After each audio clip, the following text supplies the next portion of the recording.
Shalom saudara-saudara terkasih di dalam nama Tuhan. Kita akan mulai ibadah pada pagi hari ini. Kita siapkan hati kita. Kita akan masuk dalam pujian penyembahan kita kepada Tuhan.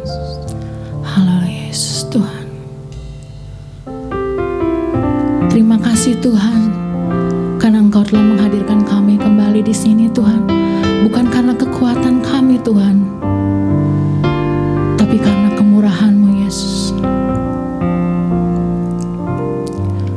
Ku datang ya Bapa, dalam kerinduan hati kami Tuhan. Ku datang ya Bapa, dalam kerinduan memandang keindahan-Mu. Ku berikan segalanya, semuanya yang ada. Ku ingin menyenangkan hati-Mu, oh Tuhan. Ku datang ya Bapa, ku datang ya Bapa, dalam kerinduan memandang keindahan-Mu. Ku berikan segala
mau menyenangkan hati Engkau. Hanya di dalam nama Tuhan Yesus kami berdoa dan mengucap syukur. Haleluya. Amin. Ada sukacita yang luar biasa pada hari ini. Amin. Firman Tuhan mengatakan di dalam Kolose 3 ayat 17. Dan segala sesuatu yang kamu lakukan dengan perkataan dan perbuatan, lakukanlah semua itu dalam nama Tuhan Yesus sambil mengucap syukur oleh Dia kepada Allah Bapa kita. Kita angkat pujian ini dengan segenap hati kita. Segala puji syukur hanya bagi Dia.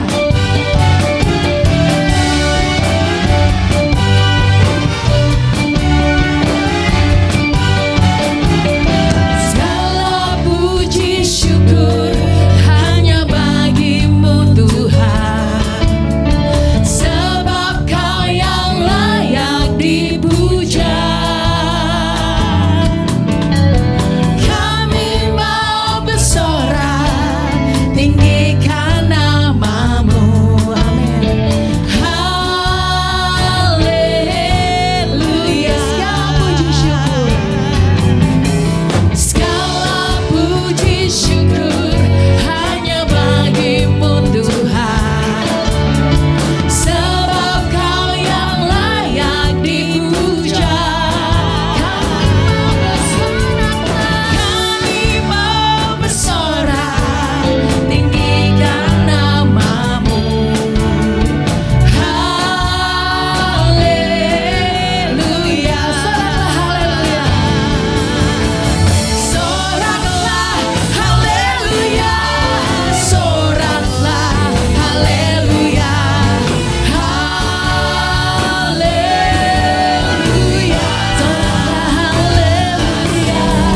Soraklah haleluya. Soraklah haleluya. Haleluya. Sekali lagi kita katakan segala puji syukur. Segala puji syukur hanya bagimu Tuhan, sebab Kau yang layak dipuja.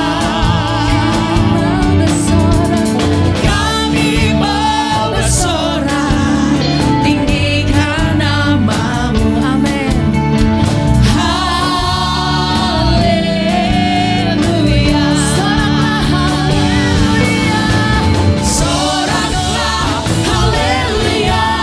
Soraklah haleluya. Haleluya.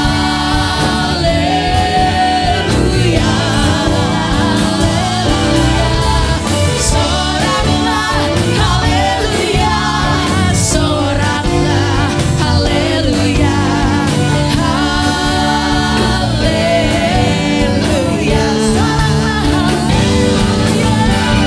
Soraklah haleluya. Soraklah haleluya. Haleluya. Soraklah haleluya. Soraklah haleluya. Haleluya.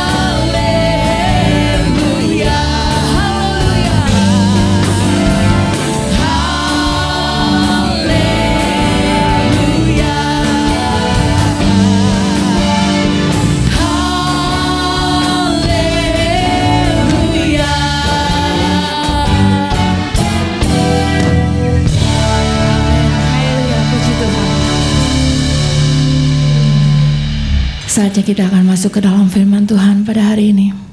Biarlah firman Tuhan pada hari ini akan menjadi kekuatan dalam hidup kita.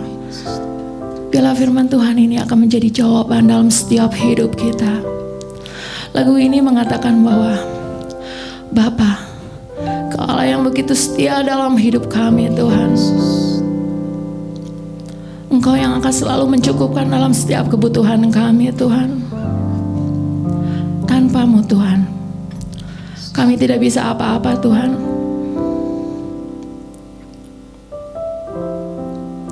Halo Yesus Tuhan.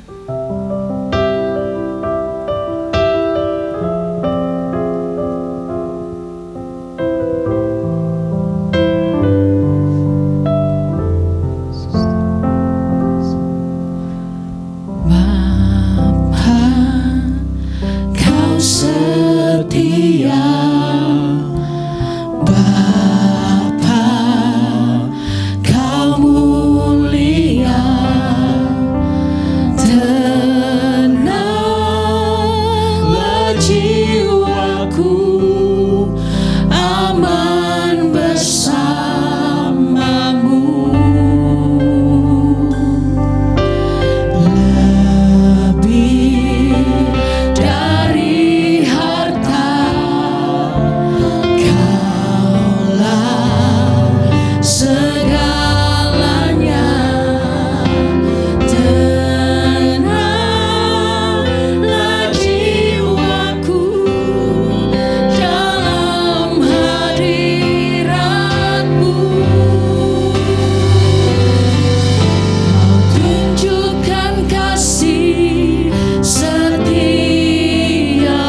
Terima kasih Tuhan untuk darah-Mu Tuhan yang telah menebus dosa-dosa kami Tuhan.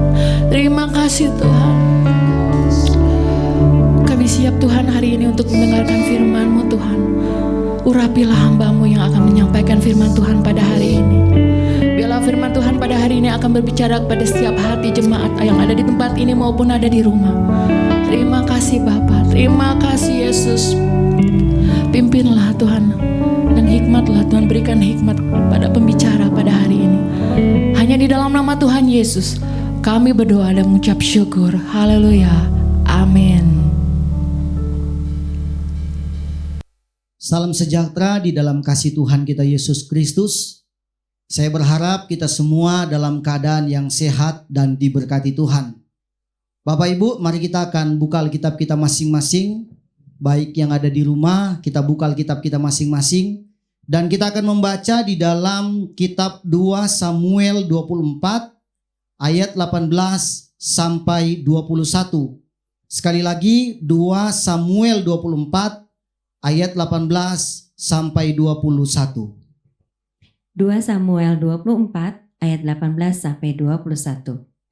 Pada hari itu datanglah Gad kepada Daud dan berkata kepadanya, "Pergilah, dirikanlah mezbah bagi Tuhan di tempat pengirikan Arauna orang Yebus itu."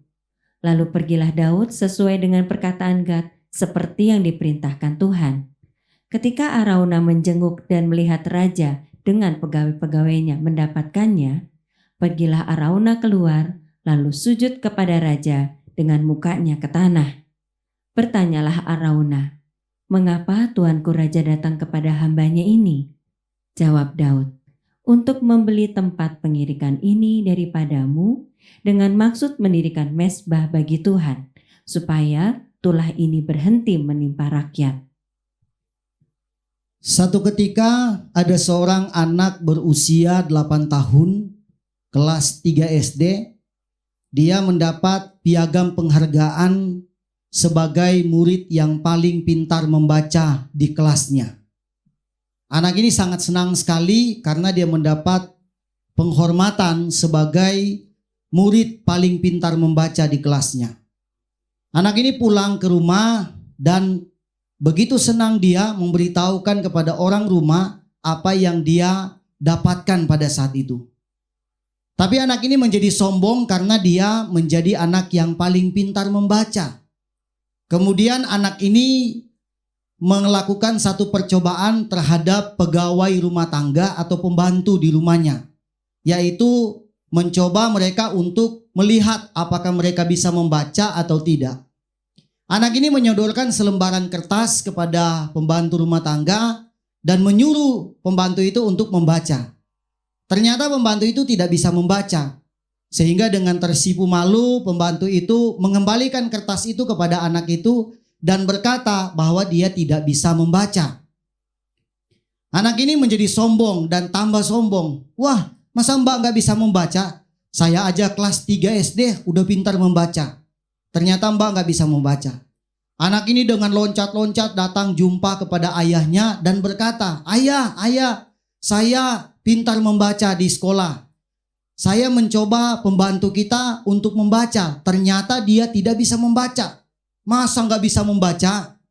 Saya aja umur kelas 3 SD pintar membaca." Sombong sekali anak ini.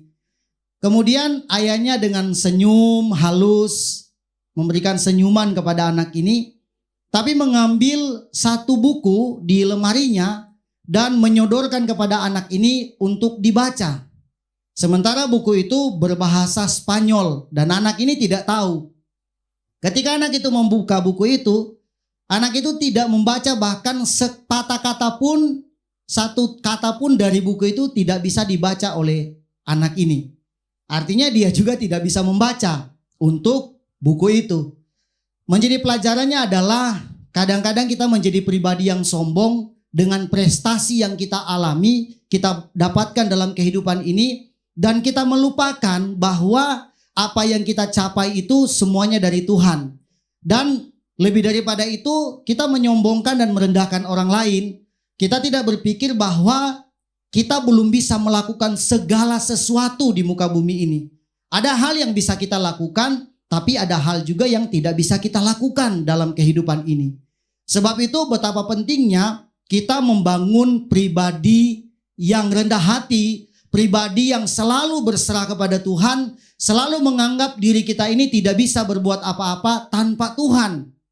Jangan menjadi anak Tuhan, orang Kristen yang jumawa atau sombong dengan kehidupan kita karena kita sudah berhasil dalam pelayanan, berhasil dalam karir, berhasil dalam bisnis, dalam pekerjaan dan sebagainya.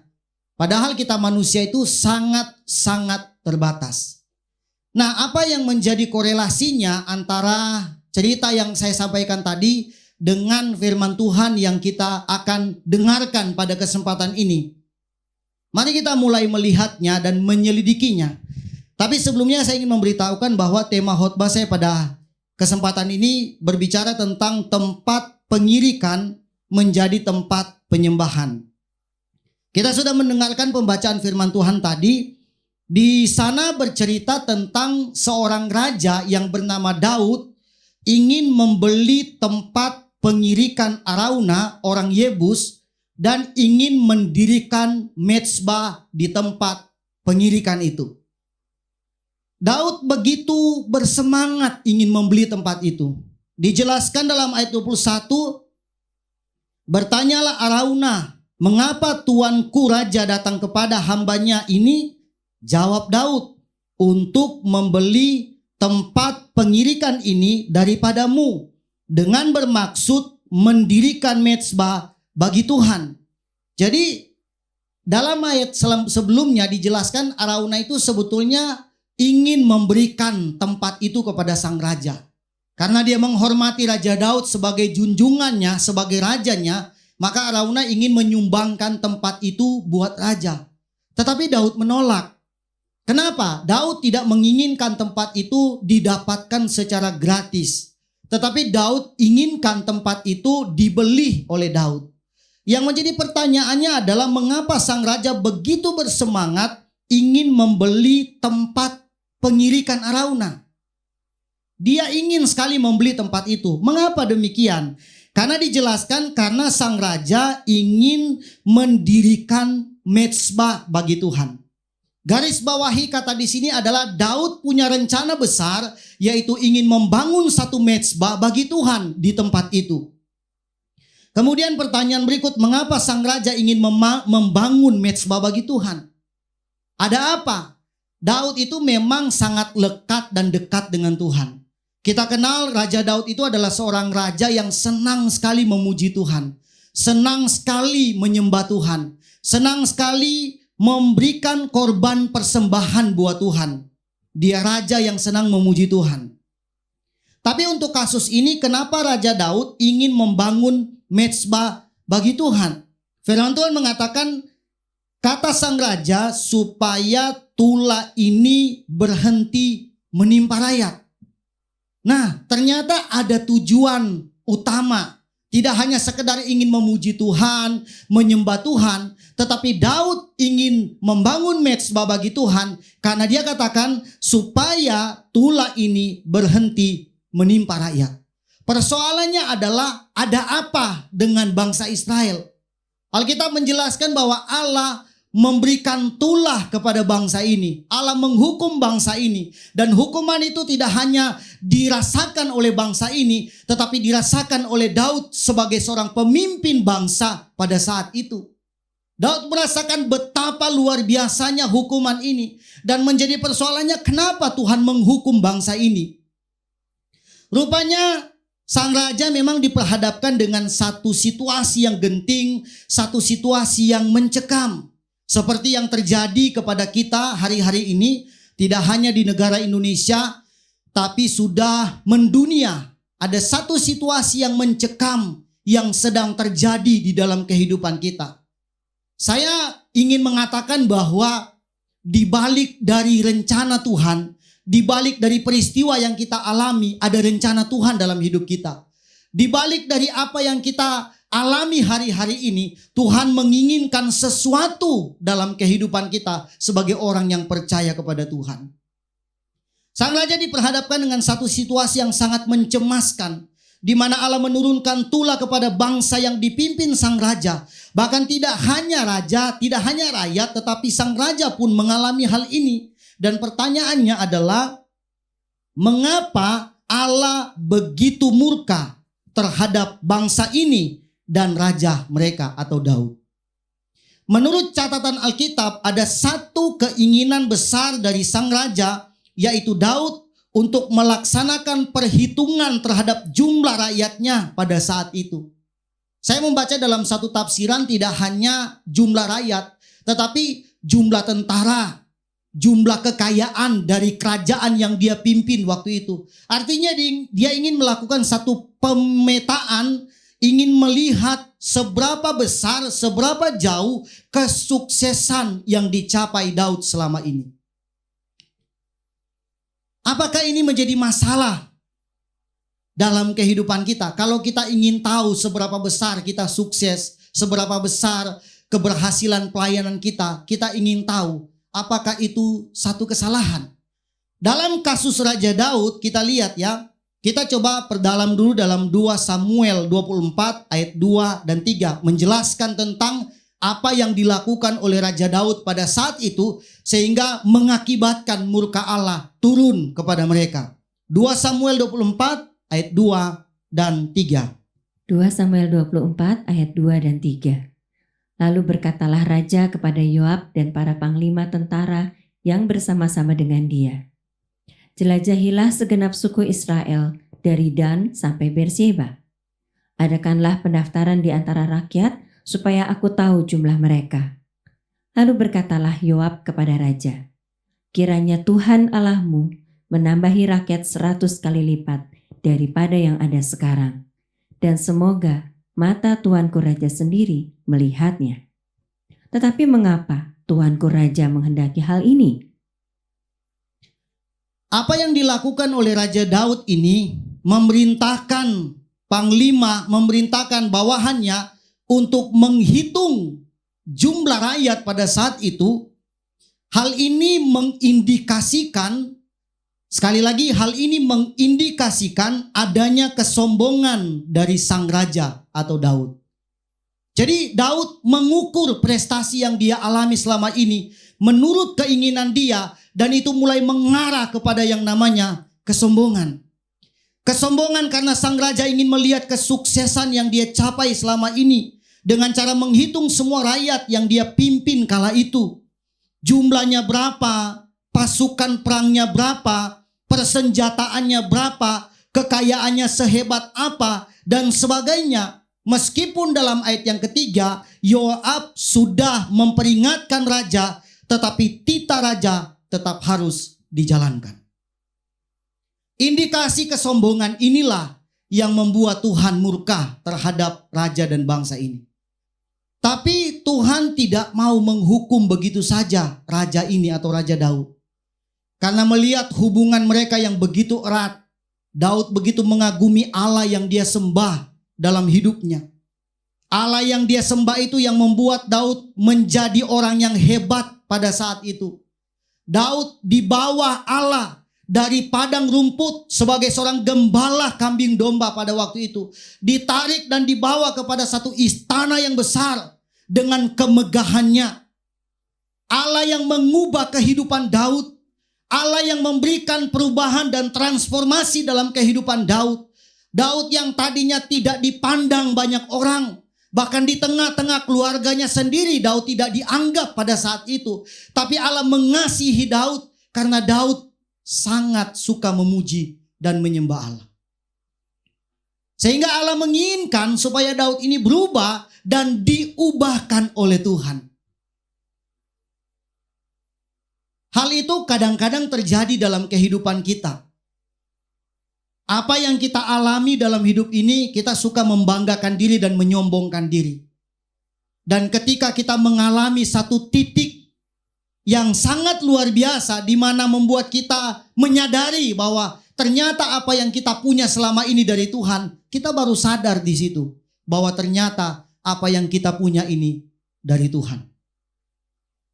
Tuhan mau menginginkan kita semua sebagai umat-umat Tuhan yang percaya kepada Tuhan Yesus Kristus sebagai Tuhan dan Juru Selamat dalam kehidupan kita. Supaya menyadari bahwa apa yang kita punya sampai hari ini adalah dari Tuhan. Dan hendaklah bagi kita mengembalikan semuanya untuk hormat dan kemuliaan bagi nama Tuhan. Jadi ini menjadi pelajaran penting ya dalam kehidupan kita. Jangan sampai kita menjadi pribadi yang sombong, membanggakan diri secara salah karena kesuksesan dalam segala hal. Kalau berbangga karena Tuhan menolong kita, kita patut berbangga. Bahkan kita patut menceritakan kepada banyak orang bahwa kita mengalami capaian-capaian yang positif seperti saat ini. Itu semuanya karena kemurahan Tuhan, bukan karena kita. Bayangkan ketika saya menggunakan kata ketika Allah mengizinkan satu peristiwa yang terjadi hari ini. Semuanya menjadi berasa tidak punya apa-apa. Tidak mampu, lemah, dan sebagainya. Jadi Allah mau supaya kita kembali kepada prinsip awal yang sesungguhnya. Di mana apapun yang kita alami, yang kita dapatkan dalam pelayanan, dalam karir, dalam bisnis, usaha, pekerjaan, itu karena kemurahan Tuhan atau anugerah Tuhan di dalam kehidupan kita. Coba kita lihat apa yang dialami oleh Nabi besar Elia. Nabi Elia pada waktu itu berdoa kepada Allah supaya tidak turun hujan selama 3 tahun dan 6 bulan. Karena bangsa ini melakukan kesalahan di mata Allah. Mereka menyembah berhala, mereka menyembah patung, mereka mulai tidak mengindahkan Allah yang sudah menolong mereka. Kemudian Elia berdoa kepada Allah. Elia berdoa supaya tidak turun hujan selama 3 tahun dan 6 bulan. Atau 3 tahun setengah. Apa yang menjadi doa Elia itu dikabulkan oleh Allah. Tapi yang menjadi persoalannya adalah Elia juga kena imbas itu. Elia juga mengalami masalah itu. Elia juga merasakan hal itu. Tapi Allah menyelamatkan Elia. Allah membawa Elia ke tepian sungai Kerit. Ya kan, kita tahu cerita ini ya. Allah bawa dia ke tepian sungai Kerit. Allah selamatkan Elia di sana. Tapi pada sisi yang lain adalah Allah mau mendidik Elia supaya menjadi pribadi yang selalu rendah hati dan tidak sombong. Prestasi Elia pada saat itu luar biasa, gemilang. Kita tahu dia seorang nabi yang besar. Jadi Allah menginginkan supaya Elia tetap mempertahankan karakter sebagai pribadi yang rendah hati dan dipakai oleh Tuhan. Tapi Allah tidak biarkan dia di sana. Allah kasih makan, Allah kasih minum dan sebagainya. Dalam kehidupan kita juga sama. Ketika Allah mau mendidik kehidupan kita, percayalah, Allah tidak akan membiarkan kita terlunta-lantu di tengah-tengah cobaan yang kita alami dalam hidup ini. Dia mau supaya kita terus tetap merasakan berkat dalam kehidupan kita.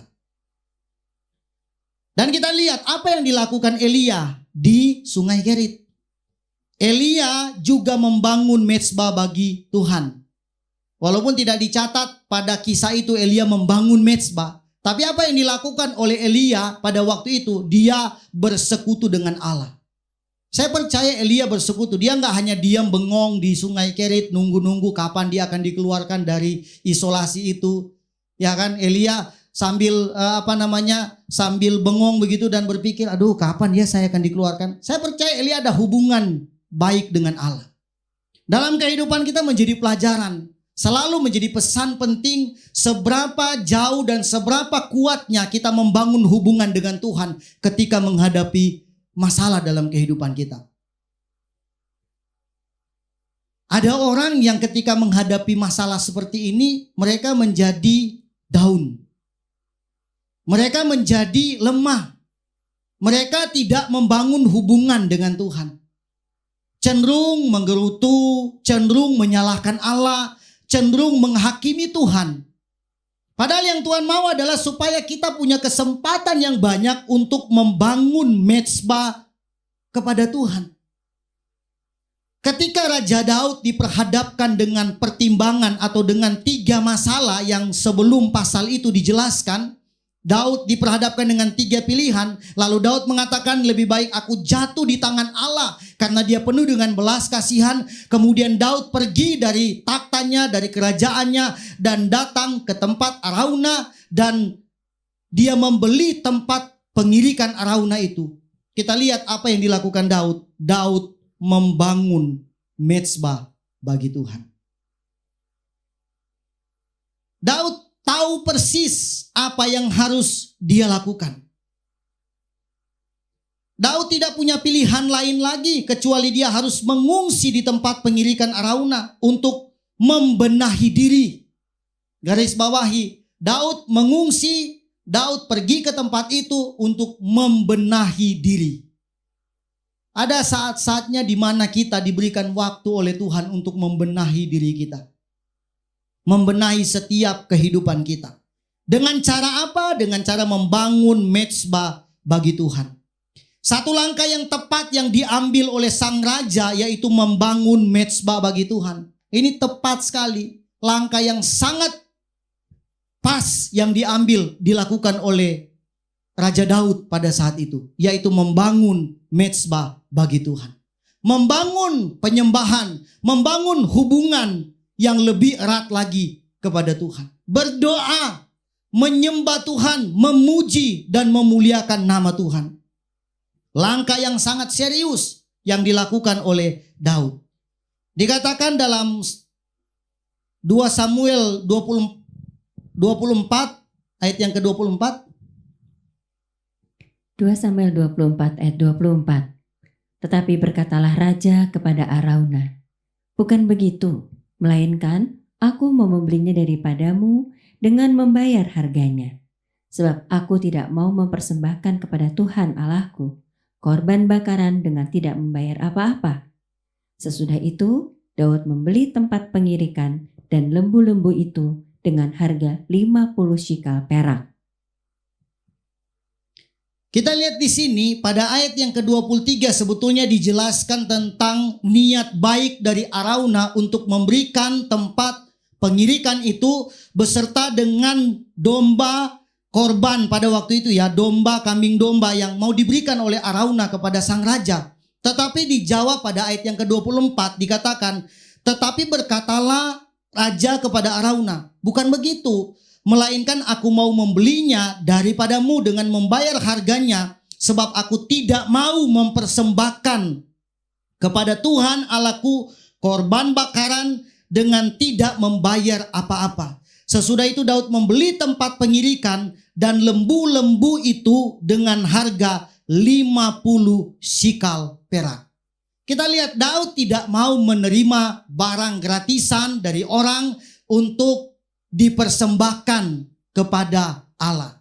Gambaran rohaninya adalah Daud membayar harga ketika dia membangun hubungan dengan Tuhan. Gambaran kita hari-hari ini banyak hal. Kita membayar harga untuk kita bisa berkorban bagi Tuhan. Hari-hari ini kita masih diperhadapkan dengan situasi seperti ini. Kita belum bisa datang ke gereja untuk beribadah secara temu muka, secara langsung. Kita masih menggunakan YouTube channel. Kemudian sebagai hamba-hamba Tuhan dan pelayan Tuhan, kami menyiapkan semuanya itu untuk supaya jemaat terlayani dengan baik. Itu harga yang harus dibayar. Mungkin ada kebosanan, kejenuhan kita. Tetapi Tuhan mau supaya kita membentuk diri kita dengan baik. Apa gunanya kita datang ke gereja, tempat ibadah ini secara langsung, tetapi hati kita juga tidak ada di tempat ibadah. Sebab itu menjadi pelajaran penting dalam kehidupan kita. Kalau kita sudah lulus ujian pada saat ini, di mana kita mau membangun hubungan yang serius dengan Tuhan, mezbah Tuhan di rumah, maka saya percaya kita lulus ujian ketika kita datang ke gereja, kerinduan kita itu tidak palsu, tetapi benar-benar kita sungguh-sungguh ingin berjumpa dengan Tuhan. Jangan menjadi pengikut Kristus yang gratisan. Artinya yang tidak mau bayar harga. Berapa banyak di antara kita tanpa menghakimi, tapi kita sendiri yang tahu pribadi kita masing-masing. Berapa banyak di antara kita yang kita mau menerima banyak berkat dari Tuhan, tapi kita tidak mau memberikan sesuatu dari Tuhan. Hidup kita hanya meminta-minta, tapi tidak pernah memberi bagi Tuhan. Apa yang kita beri sampai hari ini untuk kemuliaan Tuhan. Tuhan tidak menuntut banyak. Yang Tuhan tuntut adalah hati kita, keseriusan kita. Kalau hati kita sudah kita berikan kepada Tuhan, maka seentero hidup kita kasih buat Tuhan. Korban adalah berbicara tentang harga yang harus kita bayarkan kepada Tuhan. Kita lihat Daud, begitu seriusnya Daud, dia mengubah tempat pengirikan itu menjadi tempat penyembahan atau mezbah. Doa kepada Tuhan. Dia mengubah. Itu menunjukkan satu sikap yang sangat sungguh-sungguh yang dilakukan oleh Daud. Sama dengan kehidupan kita. Kita mempersiapkan pribadi kita sebagai gereja Tuhan yang sungguh-sungguh kepada Tuhan. Tatkala Tuhan menolong kita, membebaskan kita dari ancaman Corona 19 ini, dan kita sudah siap kembali bertemu di tempat ini. Tatkala itu terjadi, maka saya percaya kita sudah menjadi pribadi yang serius dengan Tuhan. Tempat pengirikan diubah menjadi mezbah. Tempat untuk mempersembahkan korban bagi Allah. Tempat pengirikan adalah tempat para penuai gandum menumbuk untuk memisahkan biji gandum dan sekam. Gandum dilemparkan ke atas, ke udara, dan dia terbang oleh hembusan angin dan membuang serpihan-serpihan kulit daripada gandum. Tetapi gandum jatuh ke tanah, ke lantai, dan kemudian dipungut, dikumpulkan, dan dibawa ke dalam lumbung gandum. Artinya ada pemisahan yang harus dilakukan dalam kehidupan kita. Itu sebuah gambaran di mana kehidupan kita harus dipisahkan dari kulit-kulit yang mengotori kehidupan kita. Perilaku, satu tindak tanduk, tingkah langkah kita yang tidak berkenan kepada Tuhan dipisahkan. Dan diubah menjadi pribadi yang mau menyembah Tuhan. Tempat pengirikan itu juga dapat menggambarkan proses pemurnian. Dialami oleh Daud, dia dimurnikan. Dialami oleh kita, kita dimurnikan. Bagaikan sebutir gandum yang ditumbuk dan dihamburkan. Kulitnya ke udara dan bijinya dikumpulkan ke dalam lumbung gandum. Ada pemurnian di dalam kehidupan kita. Allah mau pribadi daripada sang raja dimurnikan kembali oleh Allah. Dan siap menjadi pemimpin yang luar biasa bagi bangsa itu. Allah mau kehidupan kita dimurnikan oleh Allah. Untuk menjadi gereja Tuhan. Menjadi anak-anak Tuhan yang siap menyongsong kedatangan Tuhan kali yang kedua. Kita sudah berada pada penghujung akhir zaman. Kita tidak bisa memungkiri hal ini. Kita adalah generasi-generasi terakhir siap menantikan kedatangan Tuhan. Percayalah, kita harus masuk pada fase pemurnian. Dengan apa? Kita mulai mengubah tempat pengirikan menjadi tempat penyembahan. Kita mengubah setiap kebiasaan-kebiasaan kita yang tadinya kebiasaan duniawi, kita mengubah kebiasaan kita menjadi kebiasaan yang menyembah Tuhan, memuliakan Tuhan. Untuk mendapatkan sebuah kehidupan yang murni dan berkenan di hadapan Tuhan, masing-masing kita akan beroleh giliran masuk dalam tanda kutip dalam tempat pengirikan Tuhan, dipisahkan. Tempat pengirikan itu mungkin berupa cobaan, persoalan, ujian, tantangan yang kita alami dalam kehidupan kita yang dipakai Tuhan untuk memproses kehidupan kita. Dan langkah yang dialami oleh Daud luar biasa. Daud melakukan satu hal yang sangat luar biasa. Dia mau memilih menyembah Tuhan. Mari kita menjadikan pribadi kita yang tahu menyembah Tuhan. Menjadikan pribadi kita tahu mengutamakan Tuhan dalam kehidupan kita. Meskipun kita di rumah masing-masing, tapi kita membangun mezbah yang baik dengan Tuhan. Mezbah itu adalah gambaran doa, pujian, penyembahan yang harus menjadi gaya hidup kita. Menjadi gaya hidup kita. Tidak hanya sekedar saja, tapi menjadi gaya hidup. Apa yang dimaksud dengan gaya hidup? Gaya hidup adalah pola hidup yang diekspresikan dalam bentuk aktivitas. Jadi bukan hanya di mulut saja, tapi kekristenan, penyembahan, doa, pujian itu bicara tentang aktivitas. Kisah Para Rasul 16 ayat 25 dan 26. Tetapi kira-kira tengah malam, Paulus dan Silas berdoa dan menyanyikan puji-pujian kepada Allah, dan orang-orang hukuman lain mendengarkan mereka. Akan tetapi terjadilah gempa bumi yang hebat, sehingga sendi-sendi penjara itu goyah, dan seketika itu juga terbukalah semua pintu dan terlepaslah belenggu mereka semua. Paulus dan Silas berdoa menyanyikan puji-pujian kepada Allah pada waktu itu. Apa yang terjadi ketika mereka berdoa dan menaikkan puji-pujian kepada Allah? Dikatakan akan tetapi terjadilah gempa bumi yang hebat sehingga sendi-sendi penjara itu goyah, dan seketika itu juga terbukalah semua pintu dan terlepaslah belenggu mereka semua. Kita lihat di sini betapa hebatnya dan kuatnya kuasa, pujian, penyembahan, doa yang kita naikkan kepada Tuhan. Daud tahu itu rahasia. Daud mengerti sekali rahasia itu. Ada kekuatan yang besar di dalam mezbah, korban, pujian, penyembahan yang dinaikkan kepada Allah. Sehingga pilihan Daud adalah melakukan hal itu. Dan firman Tuhan menjelaskan Daud dibebaskan dari persoalan yang terjadi dalam kehidupannya dan rakyatnya pada waktu itu. Doa, pujian, dan penyembahan yang dinaikkan dengan setulus-tulusnya hati akan membentuk pribadi kita menjadi pribadi yang kuat dan tangguh, lebih kuat dan lebih tangguh dari persoalan yang kita hadapi hari-hari ini. Sekali lagi, doa, pujian, dan penyembahan yang dinaikkan dengan setulus-tulusnya hati akan membuat kita menjadi pribadi yang kuat. Ketika kita menghadapi masalah, kita mungkin gak bisa lagi buat apa-apa. Daud sudah terpojok pada waktu itu, gak bisa buat apa-apa. Dia hanya memilih untuk membangun mezbah bagi Tuhan.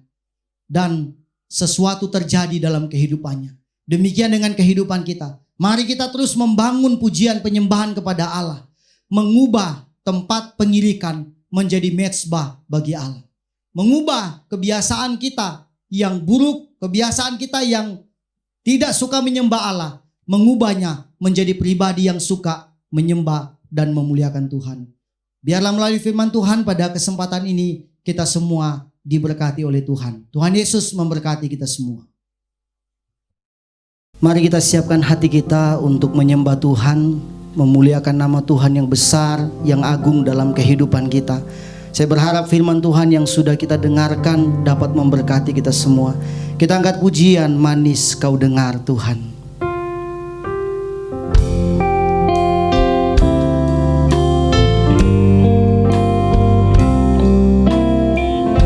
Katakan, ya Tuhanku, aku hendak bernyanyi bagimu. Ya Tuhanku, aku hendak bernyanyi bagimu selama aku hidup. Ya Allahku, Ya Allahku,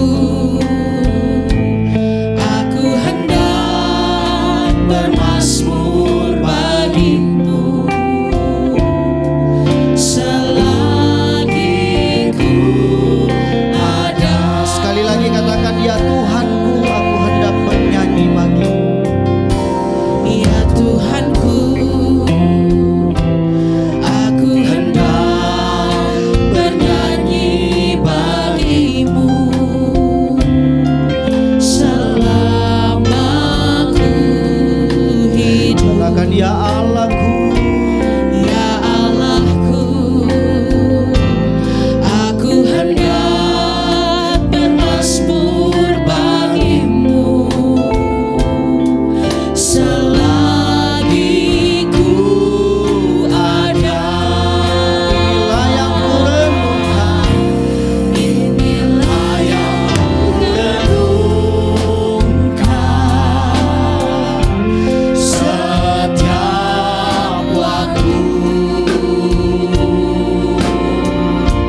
kita rasakan hadirat Tuhan. Haleluya. Engkau menjamah setiap hidup kami Tuhan.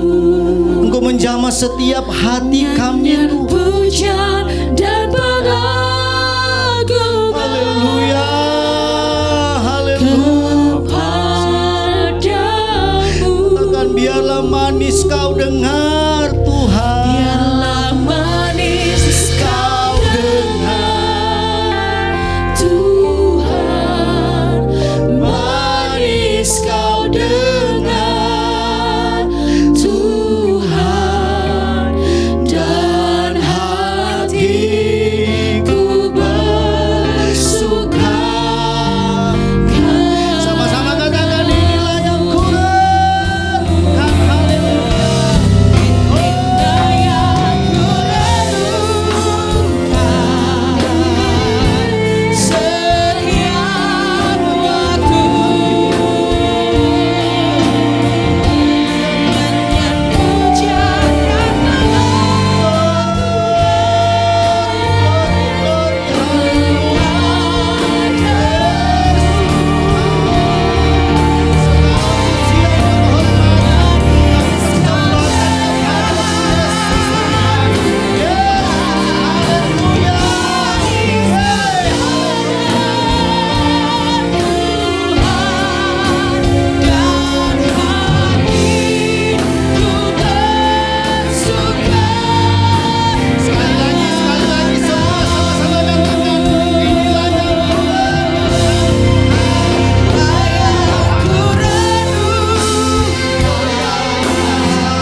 mengagungkan Engkau Allah yang besar dalam hidup kami.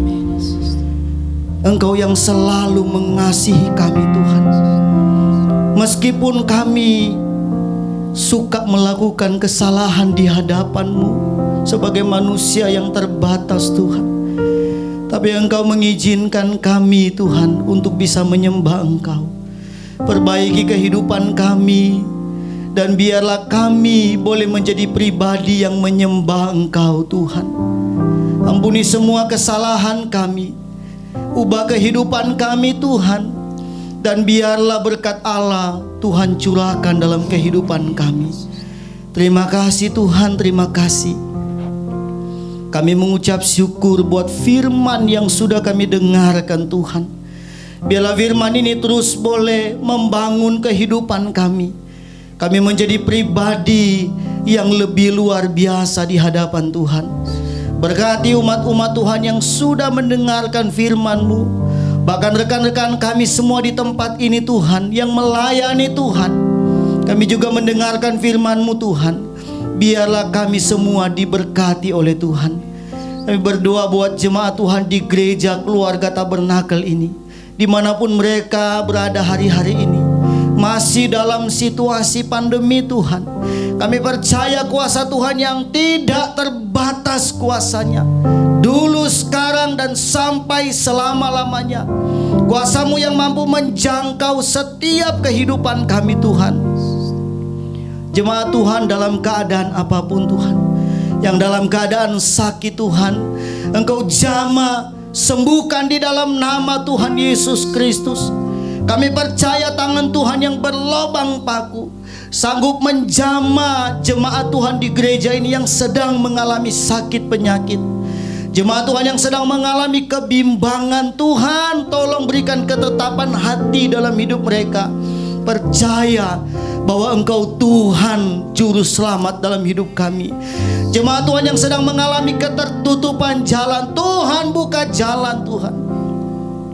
Orang lain boleh berkata tidak mungkin, mustahil, tapi bagi Engkau tidak ada yang mustahil Tuhan. Dengan iman kami percaya bahwa kuasa Tuhan jauh lebih besar dari persoalan yang kami hadapi hari-hari ini. Terima kasih Tuhan.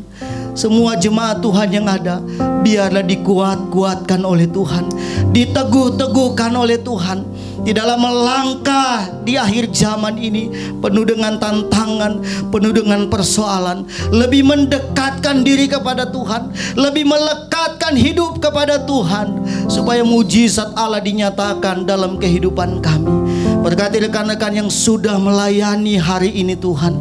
Kami percaya dedikasi mereka, kesetiaan mereka kepada Tuhan, Tuhan juga memperhitungkannya Tuhan. Apapun persoalan yang dihadapi oleh kami semua, kami percaya satu jawaban, Engkaulah sumber jawaban dalam kehidupan kami. Terima kasih Tuhan. Sekali lagi terima kasih buat firman-Mu yang sudah kami dengarkan. Sebentar Tuhan, kami akan mengakhiri ibadah ini Tuhan. Biarlah Tuhan yang memberkati kehidupan kami, Tuhan yang mencurahkan berkat-Mu dalam hidup kami. Sebab itu kami mengangkat tangan kami untuk menerima berkat yang datangnya dari Allah. Dicurahkan berkat yang datangnya dari Allah di dalam kasih dan kemurahan Tuhan. Dan kiranya kasih karunia dan damai sejahtera dari Allah Bapa, cinta kasih dan persekutuan Allah Roh Kudus menyertai kami mulai saat ini sampai Tuhan datang kali yang kedua, menjemput dan membawa kami berjumpa bersama dengan Tuhan di awan-awan yang permai. Dalam nama Tuhan Yesus Kristus kami tamatkan ibadah kami pada saat ini. Haleluya. Amin.